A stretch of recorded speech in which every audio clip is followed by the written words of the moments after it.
하겠습니다. 자비선수, 자신의 내면을 들여다보는 것, 자기가 자기를 알아가는 것, 자기가 자신을 사랑하는 것, 자기의 고통을 자기가 없애는 것, 자기의 잘못을 자신이 용서하는 것, 내가 나를 깨우는 것, 자기가 자기를 구원하는 것, 이것은 안에서 일어나는 혁명, 바깥 경계에 전혀 동요되지 않는 세간의 고통을 구제하는 지혜와 평안의 길. 제가 미얀마에 수행하고 있을 때 선방 입구에 영어로 적혀있길래 현업스님 보고 번역을 좀 해달라 하니까 자기 자신을 구제하는 자기 자신밖에 없다. 어느 누구도 대신해 줄 수 있는 아무것도 없다. 이렇게 얘기해요. 상당히 감동받았어요. 그 선방 영어로 딱 이렇게 되어 있는데. 그래서 수행을 하는 거는 대상이 반응하는 느낌, 감정, 생각을 늘 알아차리는 훈련을 해야 돼요. 그렇게 해서 나락하는 어떤 존재인지를 알 필요가 있어요. 그래야만 상대를 이해할 수가 있어요. 자기를 모르고 남을 어떻게 알겠어요? 자기를 사랑하지 않는 사람은 남을 사랑할 줄 모른다고 부처님께서 얘기를 하는데 그래서 명상을 해야만이 자기 자신만이 아니라 남도 이해할 수 있는 것이죠. 그래서 이제 밖을 보면은 나도 모르고 남도 모르지만 안을 들다 보면 나도 알고 남도 같이 알게 돼요. 그래서 항상 안으로 봐야 돼요. 이야기하자면 237페이지 할 차례죠? 네. 자비심과 5대의 상응, 깨침의 원리가 이치예요. 그러니까 깨달음은 어떻게 일어나느냐 하는 그런 이치가 어떻게 되느냐 하는 문제를 다루고 있는 거예요.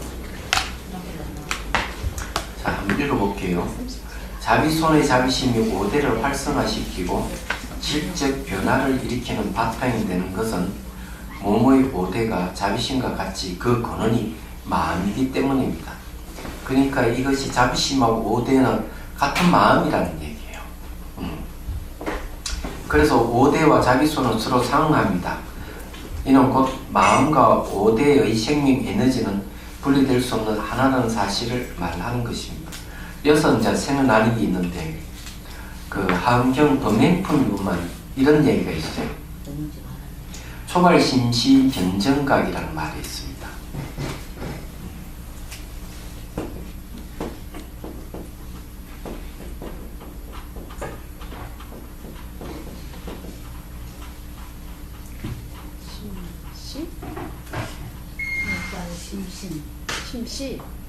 심시 무슨 시자지? 떼시죠? 떼시.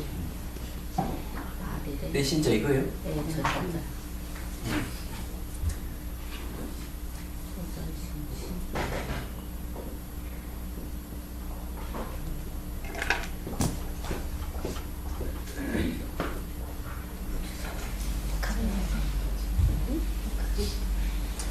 변자를 너무 예술적으로 적었네. 요 떼시자 맞습니다. 네, 처음 마음을 낼 때가 바로 이제 깨달음이다.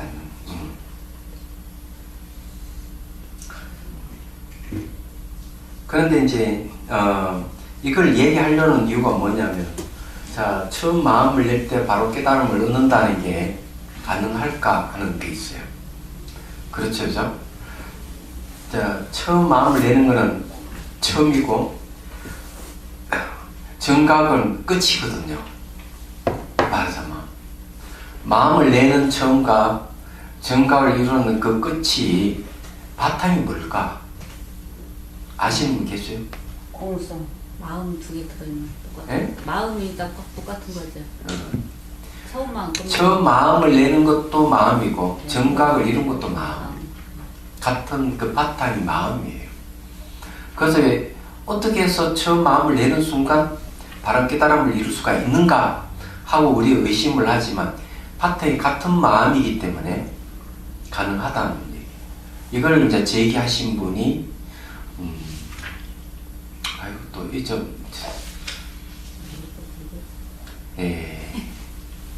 이상수님 법성계도 이상. 아니 그걸 이제 얘기하신 분이 있는데 청양국사네요. 청양국사. 제 생각해 보니까 그래서 이제 바탕이 이제 같은 마음이기 때문에 그렇다. 여기서도 똑같아요. 오대와 자비손의 바탕은 마음이에요. 네. 그래서 따라서 마음 작용은 반드시 그 상응하는 5대 기운을 동반합니다. 분노는 눈을 띌 정도로 거친 호흡을 이야기합니다. 그렇지만 고요한 정신 집중 상태는 생각과 호흡을 고요하게 만듭니다. 미묘한 문제를 풀기 위해 사색이 잠기는 순간 무의식적으로 호흡을 멈추게 합니다. 분노나 자만심, 질투, 수치심, 사랑, 탐욕 등 마음작용은 그에 상응하는 호흡과 기운을 일으키며 그 기운을 자기 내부에서 직접 느낄 수 있습니다. 화가 나면 몸에 막 열이 확 오르잖아요. 슬픔은 마음이 쫙 깔아져 버려요. 슬픔이 오면. 자비선사에서 그런 일이 한번 있었어요. 어떤 일이 있었는가 하면 수행을 하다가 한 분이 흐느끼 울기 시작하는 거예요. 근데 그 울기 시작은 울음이 멈추지 않는 거야. 그러면 울음이 멈추지 않는 것까지는 괜찮아. 울음을 삼키면서 호흡 곤란 정체가 오는 거지. 이러면 호흡이 막혀 죽을 수도 있는 거야. 안 그래요? 그래서 막 전화 연락 급히 뛰어나가서 우선 이 호흡 막히는 증상을 해소시키고 119를 불려서 병원에 급히 간 거죠. 이분은 아무리 몸을 가누게 하다가 바로 앉을 수가 없고 계속 쓰러지고 얘기하죠. 너무나 이상한 거야. 그래서 물어봤어요. 왜 그러냐고. 의사 선생님 얘기로는 너무 이제 어떤 충격을 너무 슬픔이 너무 거기에 따라서 충격을 받게 되면은 몸이 알칼리성으로 바뀌면서 몸을 가누지 못하는 증상이 생긴대. 그것도 처음 알았어요. 이건 몸을 못 가누는 거 아무리 가누려도 안 돼. 자기 의지로 안 되는 거예요, 이게. 그래서 알았어요. 그래서 이제 뭐 때문에 이런 증상이 생길까? 나한테도 살살 물어보니까 그 이유를 알겠더라고요. 이분은 평소에 이게 우울증 약 무슨 약이가 한 주먹씩 약을 먹는 사람. 약을 먹고 이러는데 너무 고통스러운 것이죠. 괴로운 과거가 있었던 거예요. 괴로운 과거가 있어서 수행을 하면서 명상을 그냥 자비소관 하면서 차츰차츰 벗어나고 약을 다 끊게 되고 완전 정상으로 돌아왔어요. 돌아왔는데 수행을 하면서 옛날 과거의 트라우마가 올라오면서 그 슬픔이 이기지 못하고 한순간에 무너져 버린 거죠.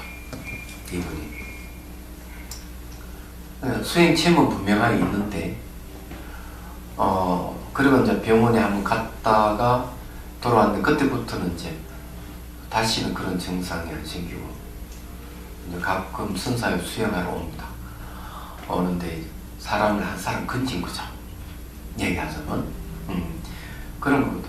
여기에서 말씀 드리고 싶은 것은 그 마음 상태가 몸에 영향을 준다는 말. 여기서도 그 얘기예요. 호흡 이렇게하는 거는 호흡, 기운 이런 거는 전부 다 몸에서 일어나는 현상이기 때문에 그래요. 그러나 깊은 산매 속에서는 어떤 생각도 일어나지 않으며 호흡도 느껴지지 않습니다. 이 깊은 산매는 뭔가 호흡이 느껴지지 않을 정도면 세계 4선정 이상은 호흡이 없어요. 각성의 순간에 일상적인 의식이 완전히 변형되는 순간이고 기운 역시 커다란 변형을 겪습니다. 어째서 이게 그러냐 이렇게 얘기하면 모든 것은 선정 속에서 심적 변화가 일어나요. 이런 걸 이제 기억을 하셔야 돼요. 깨달음을 얻기 전에도 깨달음을 얻는 바탕이 공산매예요. 또는 진여산매라고 하기도 하고 일행산매라고 하는데 그 속에서 깨달음이 없고 깨달음을 얻고 난 뒤에도 산매 속에서 계속 깨달음이 진전되는 거예요. 초지 깨달음에서 2지, 3지 이렇게 올라가는 것도 순종 속에서 이루어지는 거예요. 얘기하자면. 말을 하자면 그런 거예요. 그래서 이 반야신경에 이제 이것도 한 3번 이상 얘기한 건데, 색불이공, 공불이색, 색적시공, 공격시색, 수상행시, 역부, 여시 이러면은 요까지는 자량도이면서 가행도에 속해요. 자량도라고 하는 거는 복과 지혜를 얻는 거죠. 복과 지혜를 계속 쌓는 단계가 자량도예요. 계속 남에게 막 베풀어서 복을 쌓아야 돼요. 그 다음에 법문을 듣고 복을 쌓여서 지혜를 함양해야 돼요. 이게 자량도예요. 그럼 베풀어야만 탐욕이 없어요. 탐욕이 없어져야만이 굵직굵직한 이 새 속에 대한 번뇌가 점점점 줄어드는 거죠. 이 새 속을 욕계를 이루고 있는 것은 탐욕이거든요. 얘기하자면. 그 다음에 이제 사마타 이파사나를 수행하면서 상수에 가는 게 가행도예요. 얘기하자면. 가행도에 들어가면 벌써 지간상수인데 이 자량도에서 욕계 선정을 얻고 계속 수행해서 색기심의 선정을 얻을 때부터 지간상수가 이제 가능해지는 거예요. 삼마타 삼매를 의지해가지고 몸과 마음 분석하는 이파사나 수행이 들어가는 거예요. 그럴 때 이제 더 이상 분석하려 할 수 없는 경지에 가면은 이파사나 삼매가 오고 삼마타 삼매, 이파사나 삼매가 하나가 될 때 그걸 공삼매라고 해요. 또는 일행삼매, 진여삼매라고 해요. 그 속에서 무분별지혜가 생기는 거예요. 무분별지혜도 3단계를 나누는데 두 번째 단계의 무분별지혜가 견도입니다. 깨달음이에요. 3번째 단계의 무분별지혜가 바로 이제 수도로 들어가는 거예요. 열양지라고 그래요. 그때부터. 그래서 이제 들어가는 건데 견도는 바로 반야신경에서 말하는 것은 제법공상 모든 비어있는 모습은 불생불멸 불구부정 부정불감이래. 생멸이 없고 정감이 없고 깨끗함 더러움이 없는 상태. 그 깨달음. 주객이 없고 중생과 부처가 하나인 줄 알아서 평등해서 법계가 하나인 줄 안다. 그게 깨달음 내용이에요. 그 다음에 이제 공중무세 무수상행식 무한미설신이 나오죠. 공 가운데는 무수상행식, 수상행식도 없고 아니미설신이도 굉장히 없는 무 들어가는 것은 선정 속에서 아무것도 없어요. 또 공성 상태에는 자성이 없어요. 그 상태가 계속 지속되면서 그게 수도예요. 잠재적 성향을 없애가는 과정에서 이어져 가는 거죠. 그래서 아무것도 없다는 거예요. 그게 수도입니다. 이야기하자면 이제 그 마찬가지다. 그런 이 이제 선정 속에서 이루어진다는 걸 이야기하기 위해서 하는 얘기인데 선정이 그만큼 중요한 거예요. 화두를 드는 사람도 화두 삼매를 얘기를 하거든요. 화두를 들다 보면 고요해지는 선정이 오면은 다소 화두를 제기해서 의식을 깨워야 된다. 말하자면 화두 속에서. 그러니 깨어나 있는 마음이 공중명지예요.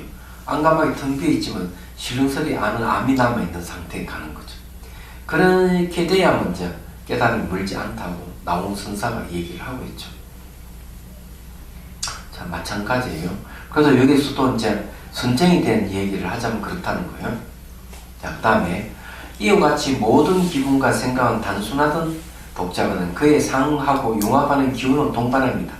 그래서 마음과 기운이 동일하다는 원리를 알게 되면 마음밖에 현상계가 없고 현상계밖에 따로 마음이 있지 않음을 알게 됩니다. 그 말은 뭔가 하면 이 기운에 의해 가지고 현상계가 나타나는 거예요. 기운을 타고 마음이 모든 현상계를 만들어내요. 예. 그래서 여기 이제 얘기합니다. 예. 마음과 기운이 동일하다는 원리라고 하는 그런 겁니다. 예.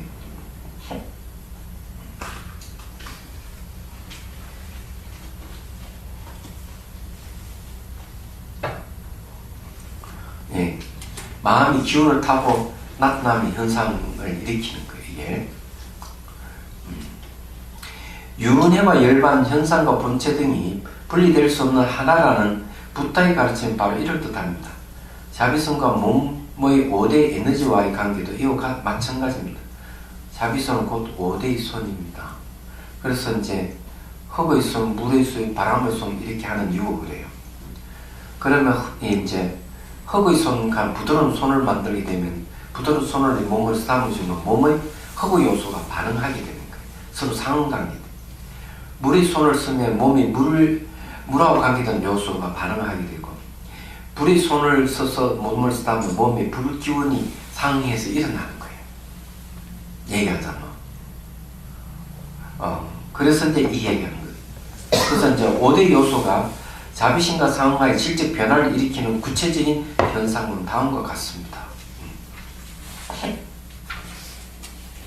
자, 흙의 손이 담긴 자비심. 자, 흙의 부드러운 성질의 손은 흙의 딱딱한 고체성과 가로막는 기능적 현상을 없애주므로 자비심입니다. 예를 들면서 몸의 근육이나 어느 부위가 딱딱하게 굳어 있으면 그 마음이 영향을 받아서 마음이 경직되어 자만심의 고집의 성향을 가지게 되며 몸의 기운이 부드럽지 않아서 대인관계는 다른 생명 그리고 사물과의 관계는 원만하지 못하고 대립하거나 단절이 생깁니다. 몸이 딱딱히 굳어 있는 사람들은 그 영향을 받아서 마음도 계속 고답지이고 그렇습니다. 얘기하자면 융통성이 없는 거지. 단절 현상이 생겨요. 그리고 항상 그런 사람은 남 위에 딱 올라앉아가지고 이리라 저리라 하려고 하는 사람들이. 그런 사람은 몸이 굳어있는 거죠. 굳어있기 때문에 몸 병이 많이 생겨요. 얘기하죠. 병이 많이 생기기 때문에 그런 사람은 수술도 하고 그러는 거예요. 몸이 부드럽지 않대. 무화를 치더가는 사람들 몸을 이렇게 만져보면 몸이 매우 부드럽고 맺힌 게 없다. 이렇게 얘기합니다. 그게 이제 다른 점이에요. 그래서 이제 흙은 딱딱하지만은 한편 부드러움이 또 흙의 요소이기도 해요. 무거움이 흙의 요소이기도 하지만은 가벼운 것도 흙의 요소예요. 그래서 사람이 경직되어 있는 게 바로 그런 거거든요. 항상 대립각을 세우고 자기 위에 늘 있으려고 그러고 이러려면 늘 긴장감을 가져야 되거든요. 그러다가 사람이 쓰러지잖아요. 회사에서도 곧잘 일어나고 학교에서도 그런 일이 일어나잖아요. 얘기하잖아. 서로 경쟁관계 있으면 항상 이기려고 하니까 몸이 늘 경직되어 있는 거예요. 말하는 것도 부드럽지 않는 거죠. 그게 자아관념 관계, 자존심 상한다 뭐 이런 일이 있는 거죠. 그래서 이제 흙의 요소와 관련된 거예요. 그래서 이렇게 흙의 부드러운 이 손으로 싹 삼으시면은 이 흙의 요소인 뭐 피부, 뼈, 뭐 그다음 머리카락, 손톱, 발톱 이런 게 한 20가지가 되는데 이런 것이 부드러워져요. 몸이 부들부들해지고 그러면 혈액순환도 잘 들고 얼굴에 윤택이 나고 빛이 나고 그러는 거예요. 그리고 사람을 대하거나 대인관계도 원만해지고 항상 평등하게 보려고 그러고 위기 나가죠. 그래서 몸의 딱딱한 감각은 자만심을 일으키고 자만심과 관련되는 기억과 영상이 나타나게 합니다. 이때 자비손의 자비심이 딱딱한 감각을 감싸고 융합하면서 딱딱한 요소를 부드럽게 만듭니다. 마음도 그 영향으로 평등심을 가지게 됩니다. 몸에 부드러움이 나타나면은 무상, 고음, 무아의 이치도 함께 나타납니다. 몸이 막 부드러우면서도 밀고 당기고 이렇게 하면서 형태가 점점점 말랑말랑해지면서 뭐 이렇게 천둥 녹듯이 몸이 막 녹아내리기도 하고 아주 부드러워지기도 하고 막 그런 현상이 생기는 거죠. 그러면서 무상을 보여주고 불만족스러운 것 그리고 내가 뜻대로 안 되는 무아 이런 것이 막 나타나는 거예요. 이게. 자, 이는 몸에 딱 나타나는 딱딱하고 거친 현상 자체가 무상고 무아의 진리를 그대로 말해주기 때문입니다. 이때 산품인 모습을 정념으로 관찰을 하면 깨달을 수 있게 됩니다. 그래야 몸에 대한 집착 역시 점점 끊을 수 있게 되는 것입니다. 이때 흙의 부드러운 자비의 손을 자비면화수라고 합니다. 요 자세하게 얘기하는 거는 하나하나 이런 걸 이제 알면은 수행을 이렇게 하는구나. 왜 이래서 이런 현상이 생기는구나. 그걸 알 수 있는 거죠. 자비수가 매우 과학적인 방법이에요. 매우 과학적인 방법인데 그냥 말만 듣고 이미지를 가지고 이용해서 한다 이러면은 막 의심을 하고 가나선에 그런 것도 없는데 그게 수행이냐 그러고 이런 사람이 한때 있었어요. 근데 그런 게 아니라 가나선 뭐 10년 20년에도 안 되는 사람은 어떻게 해? 건기가 안 맞아 못하는 거지. 안 그래요? 뭐 자비수관에 안 맞는 사람은 뭐 있죠. 그래서 수행은 자기 맞는 것을 찾아서 하는 게 좋아요. 얘기하자면. 자비수관은 보편적으로 누구나 다 할 수 있는 수행이에요. 그래서 강고를 하는 겁니다. 네, 자비수관 강력한 것이라고.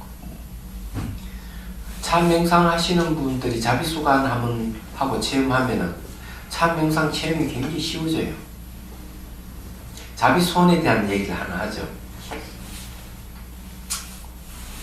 이 자비손을 명문 쪽이나 꼬리뼈 있는 쪽으로 쫙 쓰다듬어주면 어떤 일이 벌어질까? 상상의 손이죠. 그래서 마음의 손이라 하죠. 그걸 쓰다듬어주면 자비손이 돼요. 주는 거니까. 그래서 그래 쓰다듬다 보면은 시계 방향으로 막 쓰다듬으면 몸이 풀리는 증상이 생기는데 시계 방향으로 쓰다듬으면 몸이 이렇게 마치 이렇게 꼬이는 현상이랄까? 그런 현상 생겨요. 그때 이렇게 쓰다듬어주고 저렇게 쓰다듬어주고 이렇게 하면은 몸에서 강력한 에너지가 위로 올라가는 증상이 생겨요. 예, 생명 에너지가 나타나요. 얘기하자면 제가 경험했기 때문에 하는 이야기예요. 내가 쿤달리를 각성하기 위해서 한 것도 아니고 거기 딱딱 늘 굳어 있어가지고 굳어 있는 걸 무의식적으로 풀어주기 위해서 그 미얀마 수행할 때 그렇게 했는데 그래 하다가 그게 생명 에너지 현상이 생기더라고요. 깜짝 놀라죠. 사실은 관찰만 해도 생기거든요. 그래서 이제 배가 일어나고 사라지는 관찰하다가 어느 순간 배가 멈추고 호흡이 끊어지는 증상이 생겨서 그 다음에 엉덩이 감각 관찰을 막 하는데 어느 순간 몸에서 이상 증세가 생겼어. 그 차크라 부분 있잖아요. 여기 미간에서 구멍이 이렇게 뻥 뚫리는 거예요. 구멍이 뚫리면 뒤에도 구멍이 뻥 뚫려있어. 앞뒤로 팍 뚫려. 목도 이렇게 뒤하고 뚫려버리고 가슴 줄도 앞하고 뒤하고 뚫리고 다 뚫려버렸어. 차크라가 열린 거예요. 네. 근데 전 관찰만 했는데 알아차기만 했는데 깜짝 놀랐죠. 얘기하죠. 구멍이 이렇게 크게 뚫려. 재밌는 현상이지. 그런 걸 얘기했다가 니네 이상한 것만 생기냐고. 주위에서 그런 주위에서 그런 것만 있는 게 아니라 재밌는 거 많아. 그때도 뭐 얘기했지만 구태에서 잠을 자는데 누가 막 두드리는 게 생겨서 아니 자는데 다시 일어서 문을 열어보면 없고 다 침대에 누우면 또 막 흔들려서 또 일어서 미루고 없고 해서 참 웬 사람이 두드려 놓고 사람도 없다 이러면 그래서 딱 누워서 가만히 관찰해 보니까 몸이 막 진동이 일어나면서 침대를 흔들었던 거죠. 침대가 강력하게 흔들리면서 이 구티가 대나무로 이루어진 거 아니야. 구티가 막 흔들릴 정도 흔들렸던 거야. 그러면서 이제 기운이 척추 부분이 기운 이렇게 하면서 두두두둑 소리가 나. 두두두둑 소리 나면 다 열어버려. 기를 갖다. 그래 뭐 얼마나 강력해서 뭐 가만히 누워 있는데도 막 이렇게 흔들고 있는 거예요. 이게 무슨 일이지? 이러면서 그런 걸 다 기록해 놨어요. 그게. 요가에서도 쿤달리니를 각성한다고 하는데 이건 쿤달리니하고 관계없는 것 같아요. 쿤달리니가 뭐예요? 네, 쿤달리는 그런 증상이 아니야. 또 쿤달리니도 이제 각성되는 현상이 또 달라. 그래서 이 관찰하는 게 알아차리는 힘이 좋으면은 그런 몸이 그런 증상이 일어나는 거예요. 얘기하죠.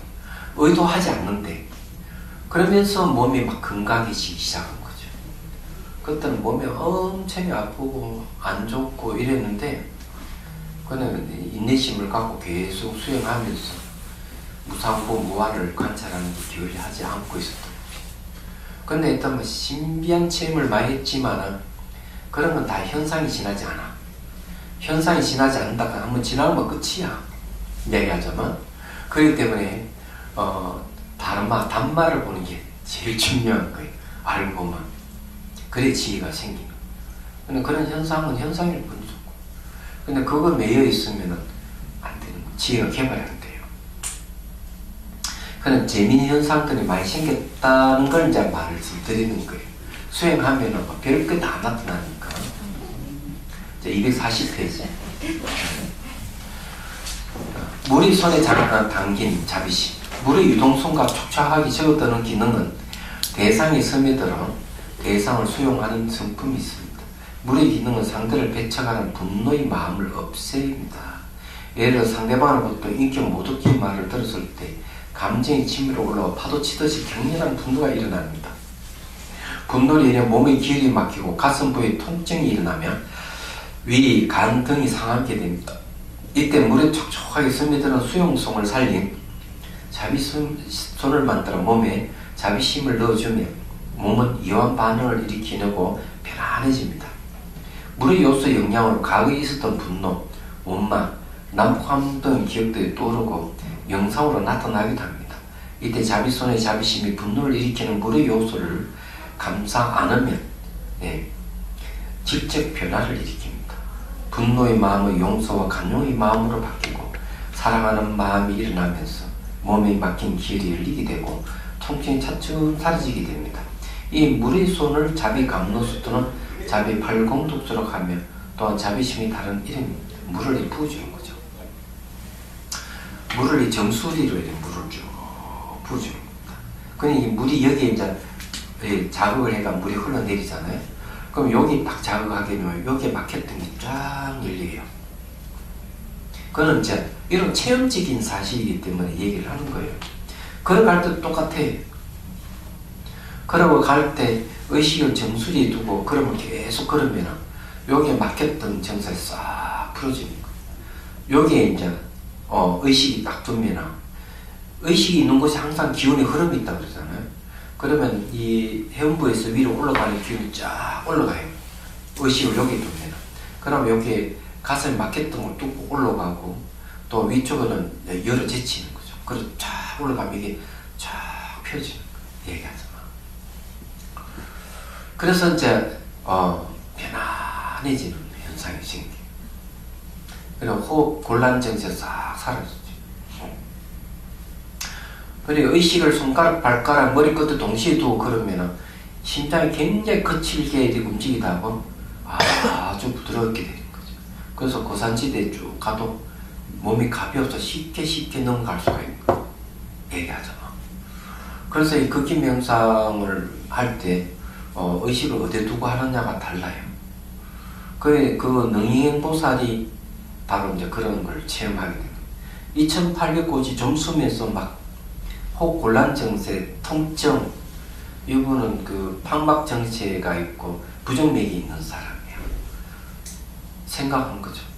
내가 돌아가야 되나 말아야 되나 고민을 막 하게 돼요. 의사소견을 안 갔으면 좋겠다 이렇게 자기가 병원에 가니까 그러더라고요. 그런데 이제 가고 싶은 마음이 갔는데 첫날부터 점수면서 벌써 자기가 그런 얘기를 하는 거예요. 가야 되니까 말해 너무 힘드니까. 그런데 이제 어쨌든 가르쳐 준 대로 이제 손끝, 발끝, 머리끝에 의식을 두고 가는데 어떤 순간 빵 터져버린 거야. 머리에서. 그래 여기에 가슴이 이게 마켓이 확 열리면서 숨 호흡이 가쁘던 것이 조용해져 통증이 완화돼 사라져버려. 그 다음부터는 아무지도 않고 얼굴이 편안해지고 그 다음에 이제 수미산과 4700고지 똑같아. 자기는 뭐 안 될 것 같았는데 다 사람들이 갔다 오고 더 좋아졌다. 그게 이 명상입니다. 이게 이 극히 명상 그런 건데 그래서 이제 감로수 물을 부을 때 머리에 이렇게 붙잖아요.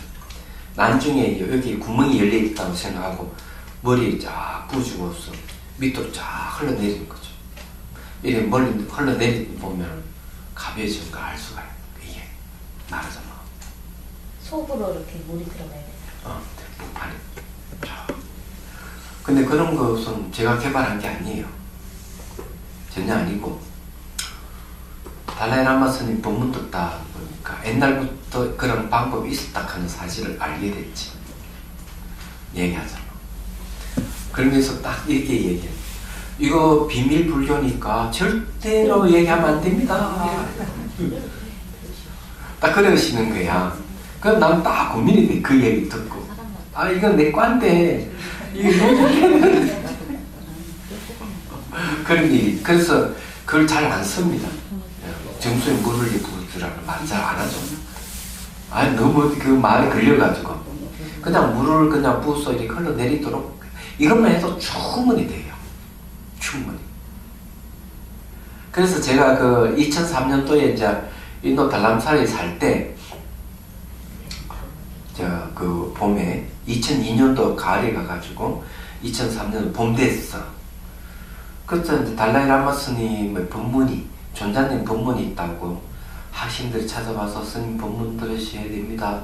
또 그 사는 스님들은 또 그래 얘기해. 뭐 통역도 해주는 사람도 없고 내가 가서 뭐 앉아 이분들 뭔 소용이 있겠느냐, 나는 안 간다 이랬는데 한 3일 계속 찾아오니 미안한 거야. 그저 철수의 안면에 맞췄어. 둘째 날에 참석했는데 그 얘기를 하는 거야. 너무는 놀랬죠. 얘기하죠. 그거 마치 나보고 하는 소리 같이 들렸어. 그래서 그때 내가 이 머리에 물을 부어주는 감로수관이 이건 옛날부터 있었구나. 내가 이것을 만든 것이 아니었구나 하는 걸 그때 알게 된 거예요. 그래서 이게 물을 이렇게 부어주고 그냥 그렇다는 얘기예요. 이게 이제 감로수관이에요. 그냥 심장에다 바로 부어줘도 돼요. 네? 심장에다가 바로 부어줘도 자꾸 엉뚱하게 만들면 안 돼. 그것처럼 차를 마시는 거죠. 차를 마셔서 물을 흘러 내려가면 지켜보게 하는 거죠. 똑같은 원리야. 원리가 똑같아요. 무슨 말인지 이해되시죠? 심장이 붓는 게 아니라고. 물을 마셔서 흘러내리. 다만 머리부터 해서 목 구간까지는 물을 안 붓는다는 거죠. 목을 통해서 흘러내리고 똑같은 거예요.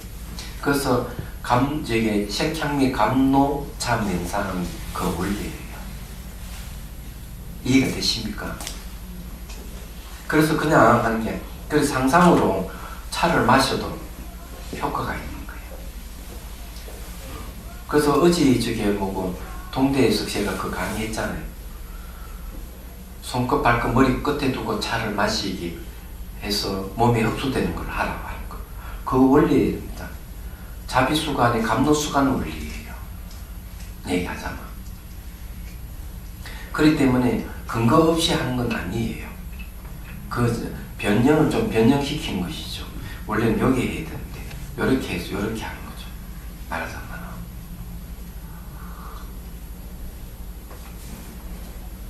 자, 그 다음에 불의 손에 담긴 자비심.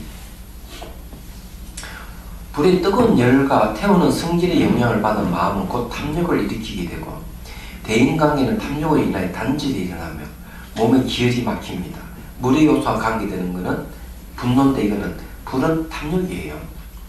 이 기혈이 막히면 그 부위에 찬기운이 생기고 쌓입니다. 찬기운도 역시 불의 요소입니다. 체온이기 때문에 그래요. 체온은 차고 더운 게 냉기는 몸의 기혈을 장애하여 각가지 질병을 유발합니다. 혹시 여름철에 되는 옷을 입고 다니는 사람, 언행이나 이런 에어컨 바람을 세지 못하는 사람, 이런 사람이 있죠. 그런 사람은 기혈이 막혀 냉기가 쌓여서 안 되는 거예요. 근데 이건 한 1박 2일이면 그 해소됩니다. 자비수가 나면 1박 2일이면 충분하게 해소됩니다. 얘기하자면. 어떤 분은 간호사인데 정신병원에 늘 근무하다가 늘 빵빵하게 이렇게 에어컨을 틀어놓으니까 나중에 냉병이 들어버렸어요.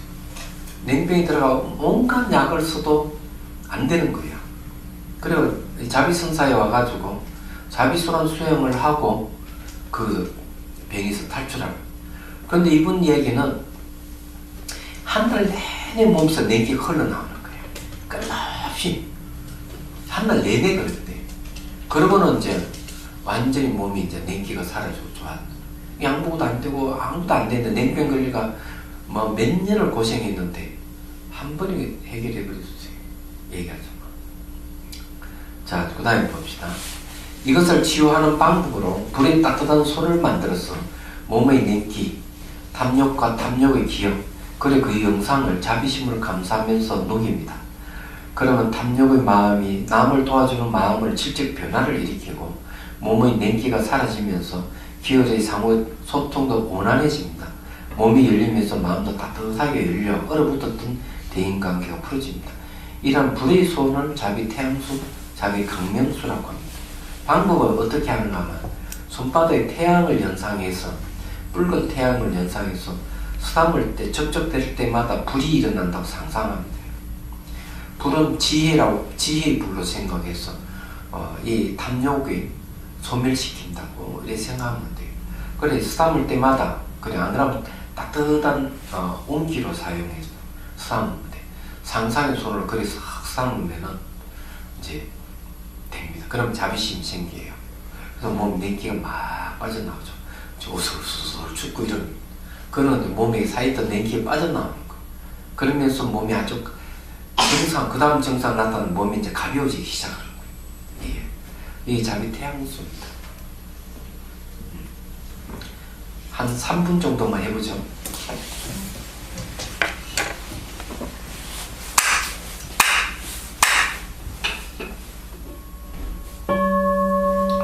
자, 숨을 들이쉬고 내쉬고 어깨 힘을 쭉 빼세요. 자, 시선을 곳곳이 잠시 둡니다.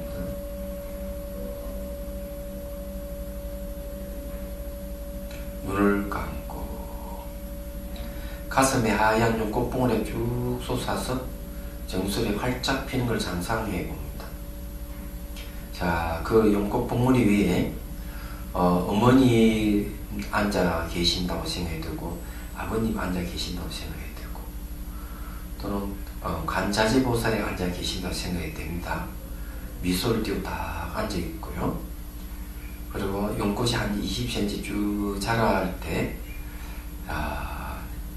손을 간신보살 손이나 어머니 손으로 정수에 스타며 줍니다.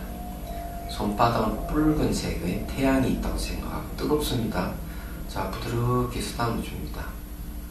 자, 그리고 이마를 쓰다듬고, 예. 그 다음에 귀를 쓰다듬어 주고, 뒷머리를 쓰다듬고, 목을 쓰다듬고, 자, 어깨를 쓰다듬어 주세요. 예. 그 다시 뒷머리, 그 다음에 귀 뒤쪽,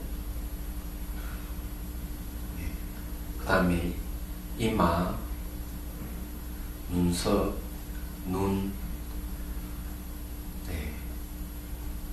그 다음에 네. 코를 쓰다듬어 주시고 입술을 쓰다듬고 턱을 쓰다듬어 주십시오. 그 다음 목을 쓰다듬어 주시고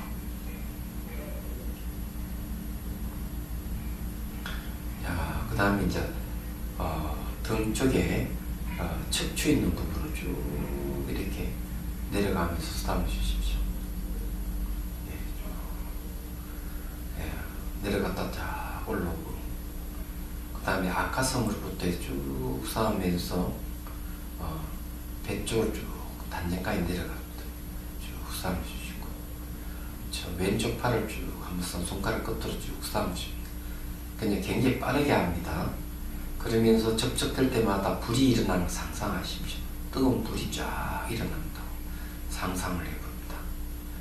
자, 그 다음 왼쪽 어깨에서 오른쪽 어깨를 쫙 쌓아 주십시오.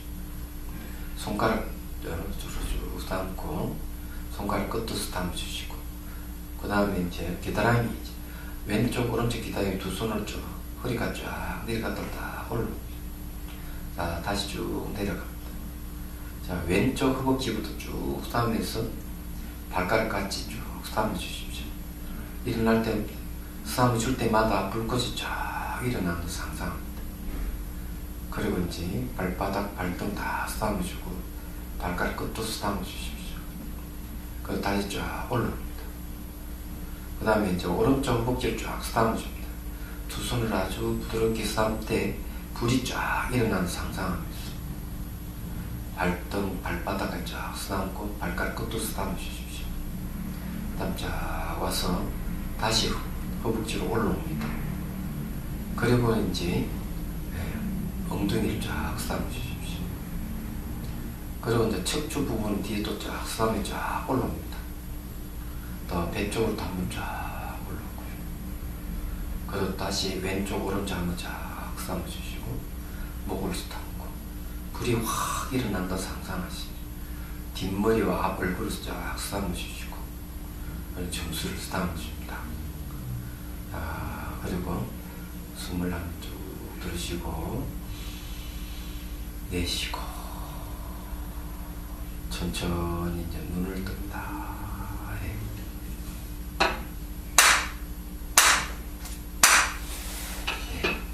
이거는 그냥 약식으로 하는 거예요. 그냥 굉장히 빠르게 했는데 천천히 하면 훨씬 효과가 있어요. 근데 여기에 이제 제가 또 새로운 소스를 하나 알려드리죠.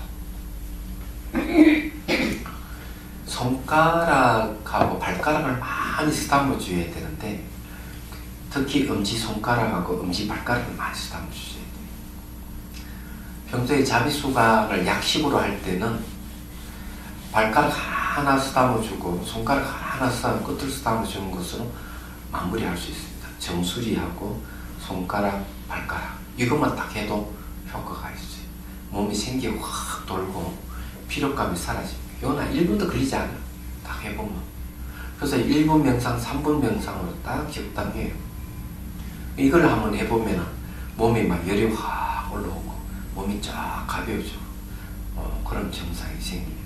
근데 좀 잘할 때는 이제 천천히 하면서 여러분 해보시길 바랍니다. 순서는 아무렇게도 해도 되지만은 오늘같이 이런 식으로 약식으로 하되 정식으로 할 때는 뒤에 가서 정식으로 한번 해보도록 하겠습니다. 근데 왜 손가락과 발가락 중에서 손가락, 엄지발가락을 더 많이 쓰다듬어 줘야 되는가 하는 부분이 있어요. 이건 매우 경험적인 사실인데 이거는 이제 밀경 논술에서 하는 얘기예요. 엄지발가락 끝으로 해가지고 그 다음에 엄지발가락 발바닥으로 해서 뒤꿈치를 해서 꼬리뼈자로 쫙 올라가요. 꼬리뼈에서 두 가닥으로 탁 만나서 척추 타고 쫙 올라가는 선이 하나 있어요. 선이 있는데 손가락, 발가락 많이 쓰다듬어 주면은 희한하게도 그런 부분이 발달됩니다. 한 주황이 중맥 쪽이가 상당히 강한 자극이 일어난다는 사실을 알게 되는 거예요. 얘기하자면. 그래서 그것만 충분해도 몸에 열이 확 일어나는 거예요. 열난 사람. 오, 맞네. 냉기가 나오는 사람. 냉한 사람. 가슴에 이렇게. 그건 화내 가보야. 그래서 이제 거기서 이제 가슴에 나온다 하는 거는 좋은 조금씩 이제 기혈이 열려가는 거지. 가슴에 나오는 거. 모여 있어. 네? 냉기가 가슴에 모여 있어. 그렇지. 눈에 보이면 더 좋아. 그건 이제 마음의 눈이 생기기 시작하면 그 보수가 있는 거지. 이제 얘기하자면 그런 현상을 얘기하는 거예요. 자, 바람의 손에 담긴 자비심을 하는 거죠. 바람은 크고 거친 차원에서는 들이쉬고 내쉬는 공기를 지칭합니다만 보다 미시한 차원에서는 주로 발전과 변화를 촉진하는 다양한 유형의 에너지를 뜻합니다. 그러니까 요즘 말은 기입니다. 기운을 얘기하죠. 바람의 에너지 중 태풍이 물건을 파손하고 사람을 다치게 하는 것처럼 바람의 요소는 시기 질투의 심리를 나타나 자신과 다른 사람들을 힘들게 합니다. 자비손의 자비심에 의해서 바람의 요소인 시기 질투가 나타나거나 시기 질투에 관련된 기억과 영상이 나타납니다. 이때 질투가 자비심과 융합하게 되면 공정한 마음으로 바뀌어 질적 변화를 일으킵니다. 이런 공정한 마음은 나와 주위를 모두 편안하게 합니다. 바람이 움직이는 성품은 장애물을 제거하거나 막힌 기회를 뚫어주는 긍정적인 역할도 합니다. 몸에 바람의 힘이 약하면 기운이 없고 어깨가 축 처지게 되면 매사에 의욕이 없어집니다. 자비심으로 바람의 요소가 활성화되면 몸의 기혈이 열리고 기운이 상승하여 의욕이 왕성하게 일어납니다. 이런 바람의 손을 자비품이, 향하수라고 합니다. 향화락하는 바로 그 꽃입니다. 꽃향기로 하는 얘기합니다. 향기도 기운이기 때문에 다 이제 기운하고 관련된 거죠.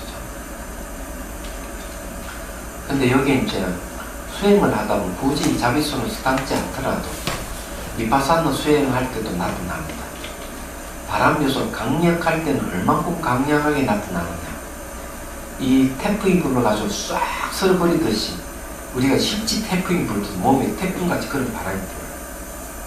엄청난 바람이 불어가지고 몸이 막 흔들흔들하고 너무 세게 불어서 눈을 번쩍 뜨면 바람은 하나도 없어요.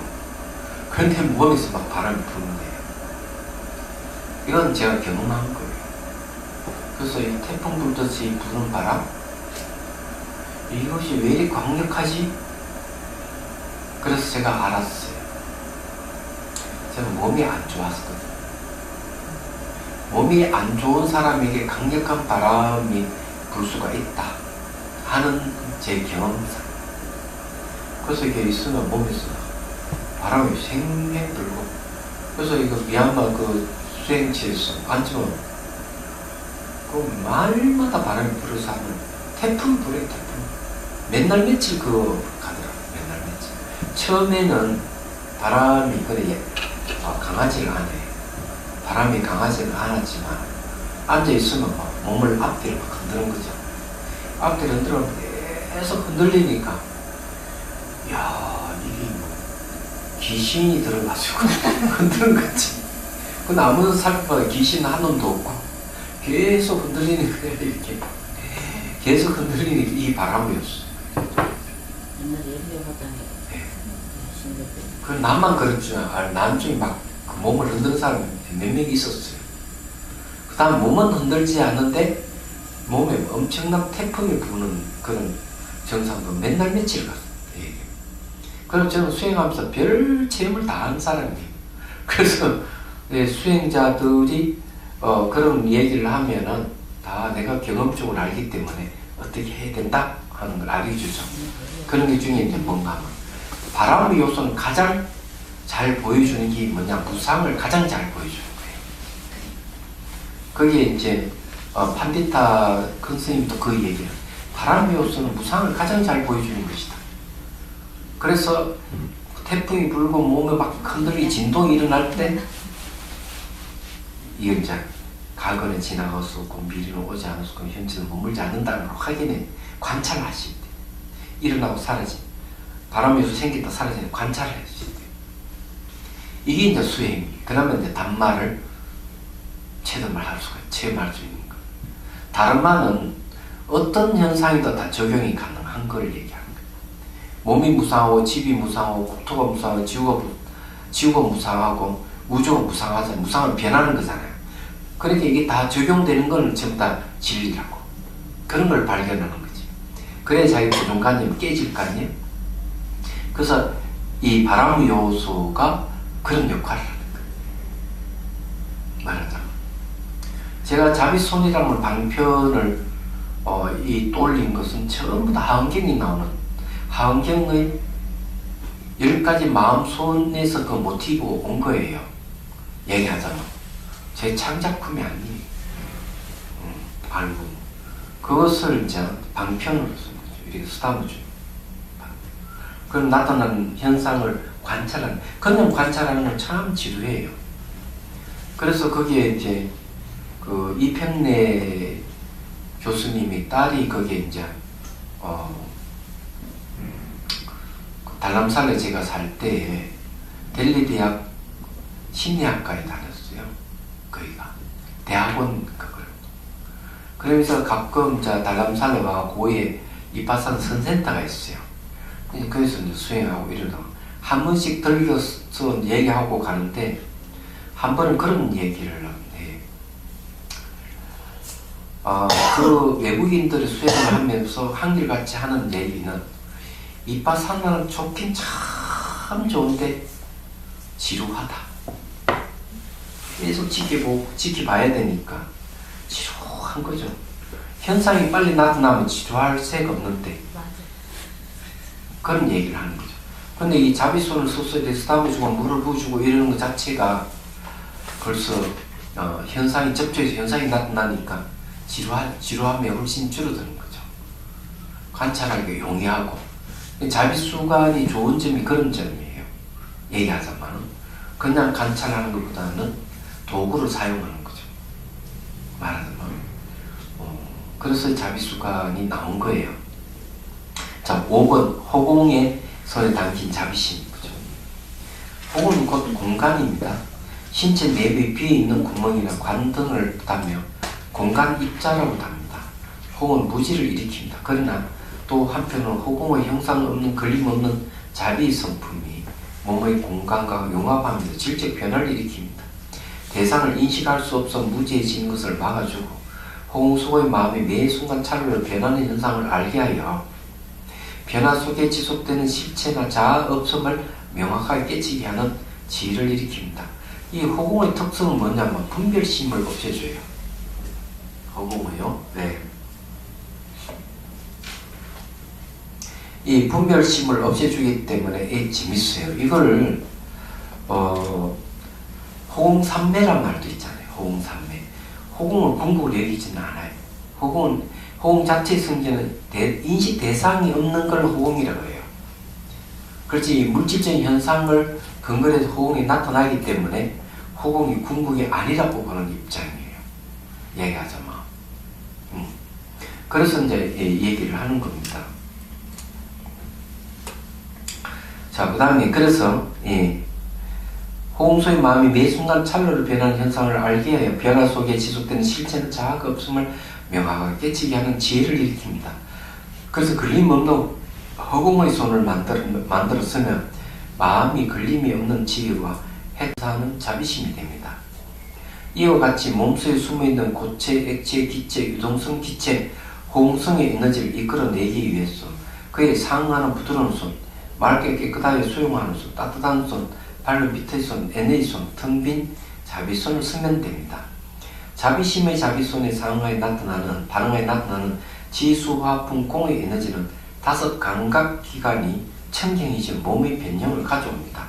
이때 그 에너지와 함께 나타나는 무상고 무아의 진리를 정념으로 관찰하면 몸을 나와 나의 것으로 생각하는 마음을 쉽게 버리게 되니 어찌 마음이 청명해지지 않겠습니까? 자, 이게 달아붙어서 그런데 그 위에까지 허공의 손을 어떻게 하느냐, 허공의 손을 만들다 이러는데 허공의 손을 어떻게 만들죠? 가르쳐드리죠. 그러면 의식으로 써보면 됩니다. 의식 자체 모양도 없고 색깔도 없어요. 호응과 똑같아요. 그래서 손의 모양이 안 나타나도 돼요. 이 자비수관 중에 가장 쉬운 게 호응손이에요. 의식을 쓰다보면 돼요. 머리부터 쭉 삼기만 하면 돼요. 시선만 주면 되나요? 아니, 그냥 의식으로 쓰다보면 돼요. 의식으로. 이미지가 필요 없어요. 허공은 이미지가 없잖아요. 근데 의식으로 쓰다볼 수가 있어. 손이 있다 생각하고 쓰다보면 돼. 누구나 할 수 있는 방법. 손을 상상하면 안 된다고요? 손을 상상할 필요 없이. 예. 근데 이제 사실은 고도의 집중력을 키우기 위해서는 자기 손에 이미지가 있으면 훨씬 좋아요. 이 집중이 아주 고도화되니까. 근데 이게 아무리 손을 만들어도 안 만들어지는 사람은 호응손, 그러니까 의식의 손을 그냥 쓰다보면 돼요. 제일 간단한 방법. 그렇지. 안 그러면 윤곽만 있는 손을 해도 되고. 투명한 손. 예. 그래서 이제 그 얘기를 하는 겁니다. 그래서 이제 여기서 이야기하는 것은 이 에너지와 함께 나타난 무상고 무아라는 진리를 정념으로 갖다 알아차림하라는 거죠. 그래서 이게 나다 내 것이라는 생각을 버리게 되는 거예요. 아, 몸은 나다 내 것이라는 생각을 버리게 됩니다. 그래서 몸에 대한 집착만 버리면 마음의 영역으로 확실히 들어갈 수가 있죠.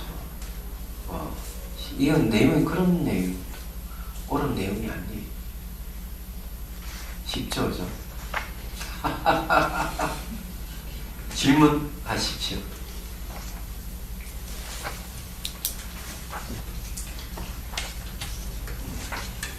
허공을 이용하는 수행 중에 하나만 더 얘기하면 그 티베트의 길루파가 아니고 닉마파 족첸 수행의 최상의 수행법 중에서 허공을 이용해서 분별심이 없애는 수행이 있어요. 거기는. 그건 어떻게 하면은 앞으로 보는 시선을 자기 눈동자를 본다. 그 다음에 그 눈으로 다시 뒤쪽 허공을 본다. 그런 식으로 하면은 허공을 보고 있을 때는 분별심이 일어나지 않는 것이죠. 그런 방법을 분별심이 일어나지 않게 하는 방법. 허공을 궁극으로 하는 게 아니고 허공을 봄으로 해서 분별심이 일어나지 않게 하는 방법. 그런 방법이 있어요. 그것이 전부 다 족첸수행이 전부는 아닌데 또 불구하고 하고, 그리고 족첸수행의 특징 중에 하나 눈을 감고 하는 게 눈을 뜨고 수행하는 게 또 특징이 돼요. 그런 것이 있다. 그리고 참 명상에는 색한 마음 다스는데 호흡을 올라가서 그 구름을 방속을 해서 딱 앉아서 호흡을 대상으로 수행하는 게 있어요. 그래서 호흡 삼매를 얻기 위해서. 그래서 호흡을 이용하는 방법이죠. 자, 질문. 지금 명상을 하면 몸이 이렇게 흘러내리는 같이 그렇거든요. 근데 그게 그 어깨 결림이라든지 아픈 감정이 감각은 남아 있습니다. 근데 그 명상에서 깨고 나면 아픈 감각도 없어지고 몸도 가볍고 그렇거든요. 근데 관찰할 때는 관찰을 조건에 의해서 아픈 증상이 나타나고, 관찰하지 않으면 관찰하지 않는 조건에서 통증이 없는 거예요. 그건 조건에서 일어나고 조건에 사라진다, 이렇게 얘기하는 거거든요. 그럴 때는 이제 몸이 막 이렇게 흘러내리면 계속 그렇게 그걸 자비손을 쓰면 나중에 다 사라져버려요. 다 사라져도 형태가 없더라도 몸에 통증이 있을 수가 있어요. 감각이. 몸의 통증까지 완전히 사라지는 것은, 그것은 삼매 현상이에요. 색계 제2선정이 가야만이 촉감마저 없어져요. 그러니까 색계 초선정은 후각과 미각이 사라지고, 색계 2선정이 갔을 때 비로소 시각과 청각과 마지막 촉각이 사라져요. 그 전까지는 다 있어요. 있기 때문에 그냥 통증이 남아있으면 통증을 대상으로 해서 수행을 할 수가 있죠. 감각이, 통증이라는 감각이 일어나고 사라짐을 관찰하면 되는 거예요. 몸 형태가 없으면 관찰만 하면 되죠. 물론 기본적으로 엉덩이 감각 관찰하면서 그 다음에 이제 통증 관찰하고, 통증이 사라지면 다 엉덩이 감각 관찰하고, 이렇게 돼요. 얘기하잖아. 관찰을 하되 무상 관찰을 해야 된다. 명상의 대상은 다르마예요. 무상이 다르마이기 때문에 다르마를 관찰해야만이 소유욕도 없어지고 대상으로부터 자유로워지는 거예요. 얘기하자. 그럼. 근데 그 명상할 때 마음하고 명상 깨고 나서의 현실에서 마음하고 이게 괴리가 일어나니까 그게 더 괴롭더라고요. 괴리가 일어나는 뭐냐면은 제 속의 습은 익어져 있는 거고, 네. 수행의 습은 약한 것이기 때문에 그래서 그런 거예요. 그래서 대선사가 이런 얘기를 한 거죠. 익은 것은, 제 속의 습이 익은 것은 10개 하라. 수행의 습이 얇은 것은 아주 익숙하게 하라. 그래서 반복 수행해야 돼요. 반복 수행을 해야만이 그런 감각이 점점 좁아지고 일상생활도 수행이 적용되기 시작을 하는 거예요. 그게 하루아침이 되는 건 아니에요. 방법은 모르는 상태에서 16개월 선생님께서 말씀해 주신 그 말하자면 감노수 영상인가요? 이게 미세먼지 한참 많았을 때 그때 이렇게 앉아서 공부하던 중에 여기가 정말 이렇게 바람이 통하는 것 같았어요. 그리고 그래서 머릿속에 너무 그 미세먼지 때문에 그런 건지 의식해서 그런 건지 이 속이 다 아프더라고요. 그래서 하던 얼굴이 아팠다고? 이 뇌가 아픈 것 같아요. 이 안에가 아픈 듯한 긁어내리는 듯한 그런. 그래서 한동안은 안 하고 그 공부 안 하고 있던 중에 그래도 뭐 방법이 잘못돼서 그런지. 그래 그거는 상충이 코칭 받아야 돼. 예, 상충에서 머리가 너무 아파서 침을 한동안 맞았었거든요. 그래서 뭐가 잘못됐을까요, 제가? 잘못된 게 아니고 너무나 정상적이에요. 아파요. 아프면 왜 아픈가 하면은 안에 벌써 기혈이 막혀있던 것들이 있어서 그게 계속 충돌해서 아픈 거예요. 근데 계속 물을 부어주고 아픔이 점점점 사라지면은 이제 그때서 이제 이게 얼굴이 밝아지고 점점 좋아지는. 그냥 내버려 두면 이제 내버려 뒀기 때문에 더 이상 진전이 없는 거죠. 그걸 이제 고라고 그러고, 몸에 통증이 있는 거 보니까 몸이라 하는 것은 만족스러운 게 아니구나. 이 고를 경험하고 있는데, 그 무상고 무아 중에서 몸이 변하면서 일어나는 고를 불만족스러움이 나타났는데, 그는 코칭 안 받으면 아픔은 무조건 나쁘다고 생각하는 거예요.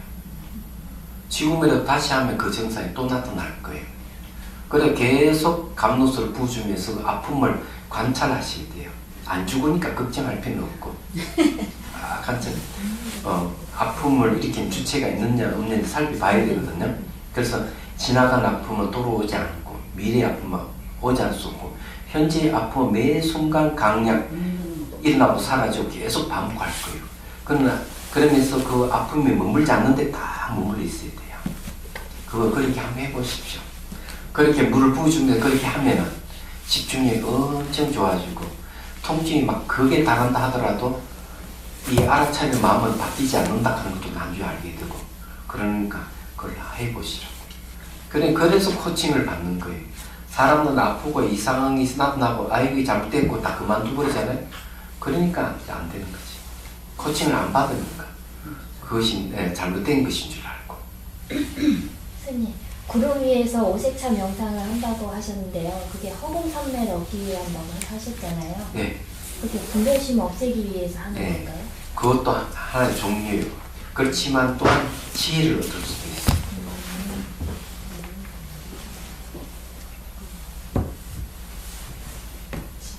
자, 그 다음에 휴식을 하고